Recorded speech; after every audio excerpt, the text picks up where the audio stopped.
Hi, this is Sylvia Sanchez and welcome to the DIY Stamping Fun Studio. Today we're going to do a back to school or teacher appreciation card, but what I'm really going to focus on is how to create this faux chalkboard technique. It really does look like a chalkboard, even though nowadays you rarely see a chalkboard in a classroom, but it's a fun thing and people know what it is.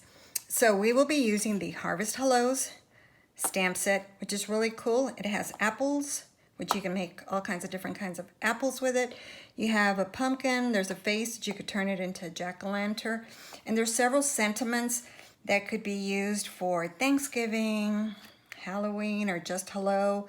You make me smile, feel better, and to an A+ teacher. We will also be using a Whisper White pigment ink pad. This is different. This is an ink pad, and so it stays wet a little bit longer. And then we will also be using a sponge. Stampin' Up! Has 3 sponges to a package. They don't come cut up like this. I cut them in fourths so I can dedicate one for different colors. Here's 1/4. All I did is then I cut a circle and stapled it in half, and it's kind of my little handle, but I also wrote the name of the ink that I'll be using. So like, I'll use this one for white craft ink only. And then I'll show you some tricks on using the Stamparatus, which makes stamp positioning very, very helpful, and it makes for quick stamping if you're going to make a whole bunch of these cards.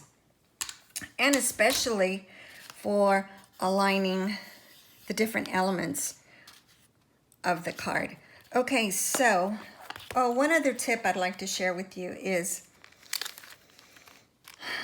when I cut extras, or I was playing around and while I cut out multiple pumpkins, what I like to do is to take one of our cellophane envelopes, put the little extra pieces in here, and then when I need a card, I can quickly make one because they're all together with my stamp set. Okay, so moving on to the Stamparatus. The Stamparatus comes with 2 magnets, and they're very, very strong. And they're also pretty fragile if they slam together. I found that it was better to put duct tape on mine instead of washi tape, because the washi tape tended to tear and duct tape is a lot stronger. So that's what I did. This one broke, but that's okay, it still works. And quite frankly, I use painter's tape or masking tape many times, and I'll probably do that for this one. Okay, one of the things that I really love about this stamp positioning tool is that it comes with 2 plates. But you can, since they're removable, you can either use this side and this side, this side and this side. Mine need a good cleaning, but so in essence you have 4 plates when you get your Stamparatus. Then it comes with this mat that you normally would remove when you're using a red rubber stamp like this stamp set. Okay, so one of the first things you need is a real red piece of cardstock. It's half a sheet, 8.5 by 5.5, and it's scored at 4.25.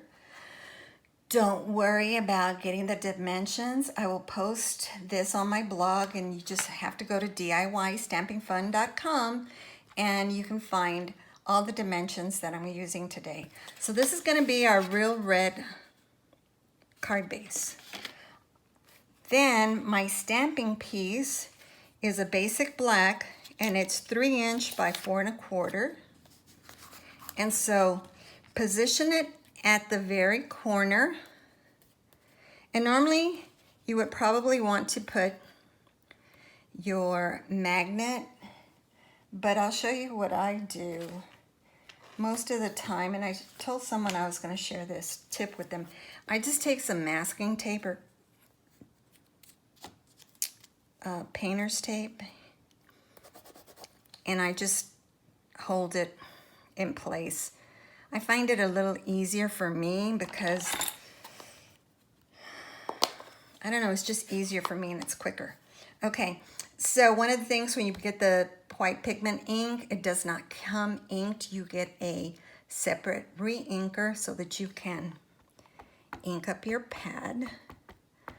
And so, am I off camera? So I'm just taking and stamping.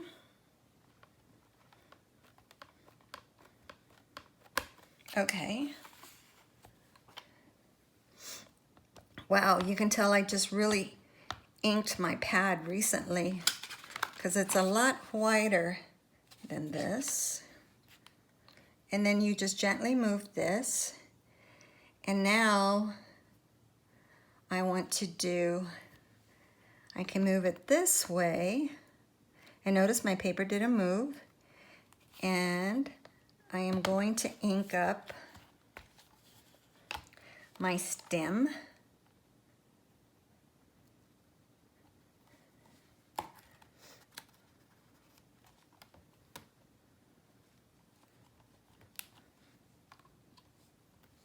Perfect.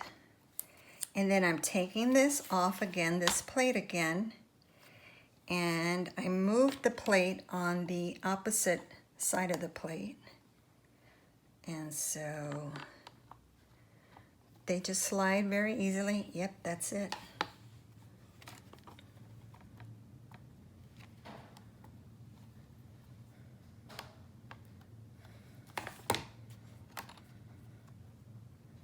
So there's the leaf.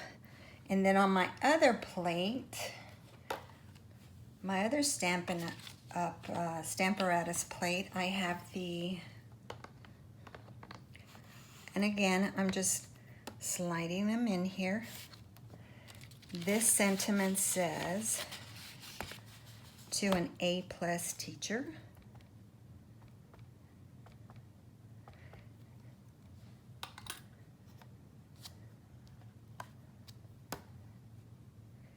And the good thing about it is if it's not enough ink,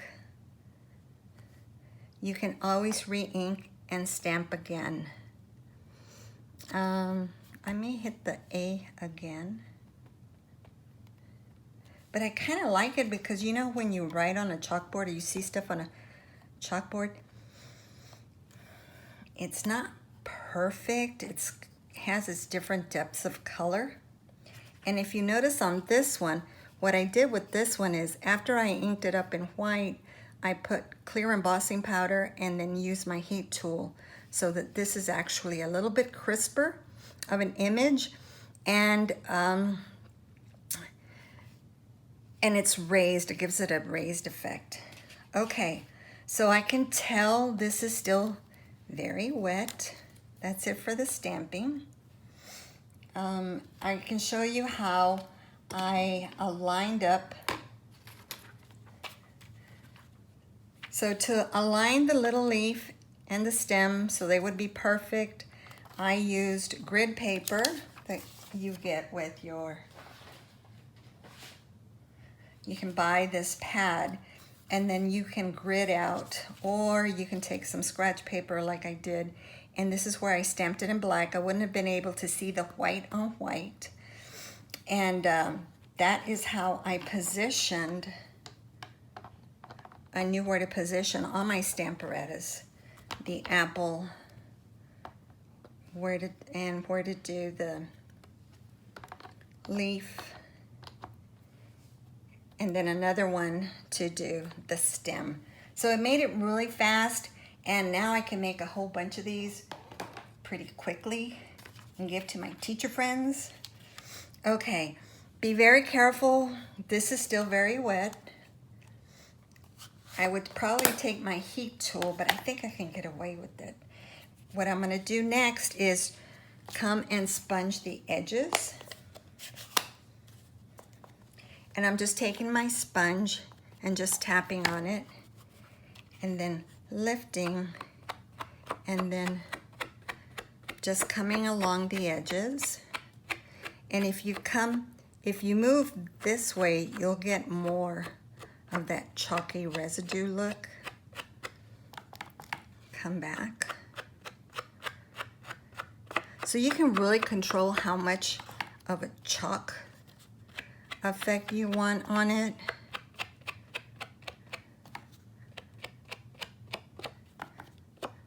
It goes pretty quickly.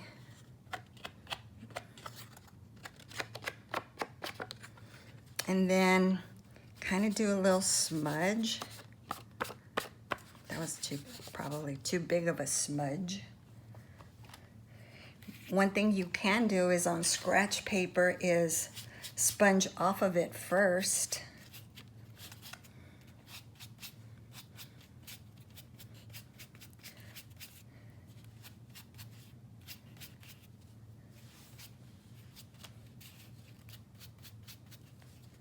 Okay.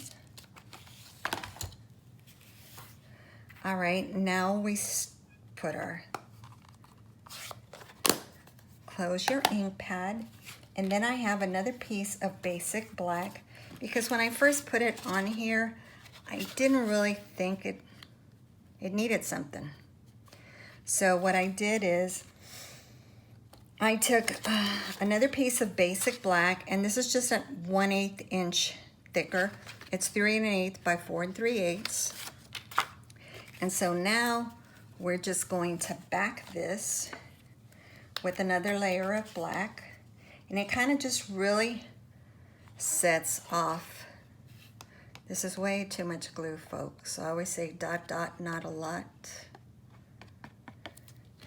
I like liquid glue because it gives you time, gives you some wiggle room. So just trying to line it up so there's equal spacing all around. So see how that white just kind of pops up better? And then I'm going to take a piece of crumb cake, kind of look like wood. And actually on my sample, I ran it through the pine planks embossing folder, which looks like wood, but so much of it is covered that you really can't tell that's what it is. So again, just do dot, dot. This is a brand new bottle, so a lot of it is coming out. Dot, dot, not a lot. I like liquid glue because it gives you, again, that wiggle room. If you get your layers crooked, you can kind of move it around a lot easier. Okay, so there's our chalkboard. Somebody needs to clean the erasers. Okay, I've got some excess glue. That's why you just do dot, dot, not a lot. Okay, and this will come off very easily with a glue remover, or if it's still wet, you can use a baby wipe and wipe it right off. And so now, again, I'm just doing dot, dot, not a lot. And I'm gonna mount it to my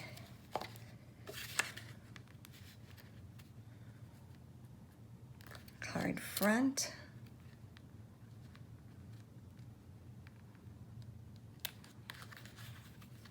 To the card base.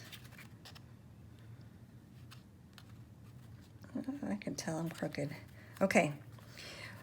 If you wanted to add a ribbon, after I had done this one and I put the ribbon through it, ran it through, I kind of thought it would look better without a ribbon. Plus, if you're gonna mail it, that's less bulk. But there it is, the faux chalk technique. Really simple. You create a lot of them for a teacher or your teacher friends if you use your Stamparatus. You don't necessarily need this. I just plan on making quite a few of them. And again, you can control how much white you want. This one, I had just re-inked the pad. This one kind of looks more realistic in my opinion, but it was drier, and since I was doing a video, I thought I'd re-ink the pad. But anyway, that's it for today. It's a faux chalk technique. Make sure you go to DIY Stamping Fun, and you can find all the dimensions on how to make this card and all the supplies you need. Thanks for joining me. This is Sylvia. Goodbye.